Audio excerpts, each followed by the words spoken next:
Hello friends, आपके अपने YouTube channel MIM news bulletin में आपका हार्दिक स्वागत है।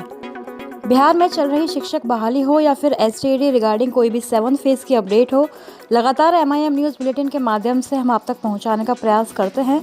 तो आज इस वीडियो में आपके लिए हम जो लेटेस्ट अपडेट्स हैं STD एवं शिक्षक बहाली की वह लेकर आए हैं। कमेंट सेक्शन में अक्सर आप लोग पूछते रहते हैं कि STD कोर्ट केस की जो सुनवाई है, जो हियरिंग है, वो कब होगी और क्या निर्णय निकल कर आ सकता है। तो देखिए, इस साल तो अभी कोर्ट केसेस आप देख ही रहे हैं कि जैसे दिसंबर का महीना भी बीतने वाला है और कोई भी जो हियरिंग है किसी भी मामले में, हालांकि 4-5 केसेस जो हैं पटना हाई कोर्ट में STD मामले में चल रहे हैं या फिर उससे भी ज़्यादा, लेकिन किसी भी कोर्ट केस में अभी कोई भी डायरेक्शन जो है नहीं मिल पा रही है कोर्ट से, क्योंकि हियरिंग ही नहीं हुई है। और इसका जजमेंट क्या निकल कर आ सकता है, कोर्ट क्या निर्णय लेगा, ये तो कोर्ट के ऊपर ही डिपेंड करता है। लेकिन अब नए वर्ष में ही, यानी कि 2022 में ही इसकी जो सुनवाई है उसके होने के आसार लग रहे हैं, क्योंकि अभी तक तो बहुत ही नीचे, बहुत ही 140-150 तक जो है केस की लिस्टिंग हो रही है, कॉजेज सीरियल नंबर काफ़ी ज़्यादा है, तो अभी सुनवाई के आसार नहीं है। अब चलते हैं शिक्षक बहाली की अपडेट्स पर।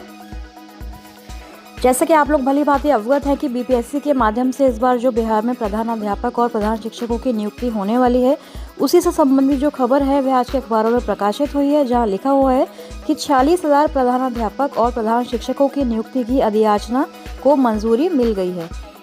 शिक्षा विभाग ने इसके लिए जो अधियाचना तैयार की थी वह पूरी तरह से अब उसको मंजूर कर लिया गया है। शिक्षा मंत्री विजय कुमार चौधरी ने शनिवार को इसको हरी झंडी दी है, यानी ग्रीन सिग्नल दे दिया है।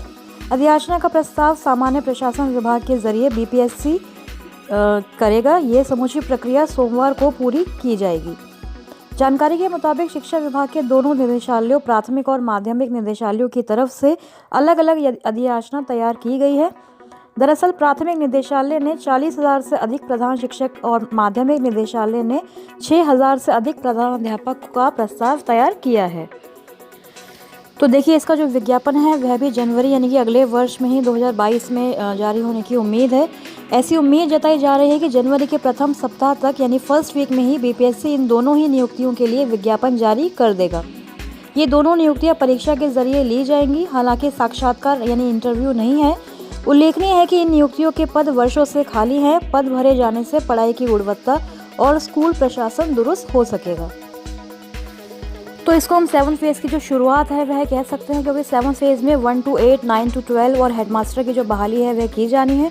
BPSC नेक्स्ट ईयर जनवरी में ही इसका अगर विज्ञापन लाता है, परीक्षा होती है, तो बहुत अच्छा रहेगा। एक तरह से जो स्टार्टिंग 7th फेज़ को मिल गई है।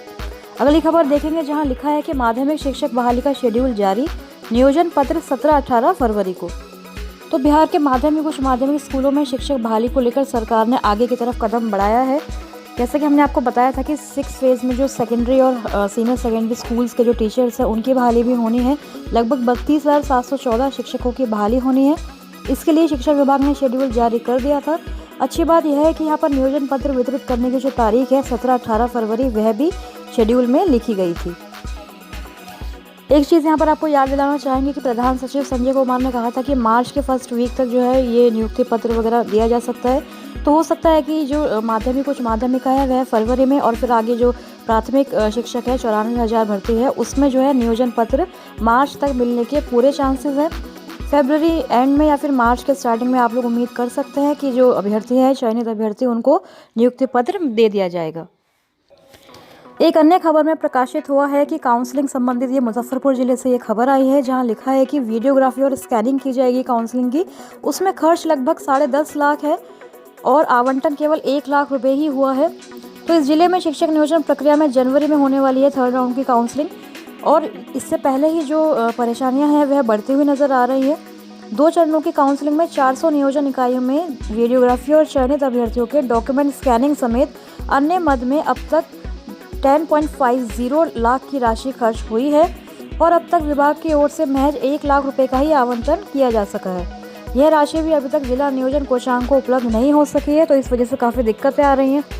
राशि के भुगतान के लिए वीडियोग्राफी स्कैनिंग का बिल अभी तक भी जो भुगतान है वह नहीं हुआ है, तो फंड की काफ़ी कमी है। शिक्षा विभाग के पास कोई जवाब भी नहीं है। जनवरी में 3rd राउंड की काउंसलिंग भी होनी है, तो उसमें भी वीडियोग्राफी वगैरह की जानी है। इसका भी निर्देश जो है साफ साफ दिया गया है, ताकि जो ट्रांसपेरेंसी है वो बनी रहे।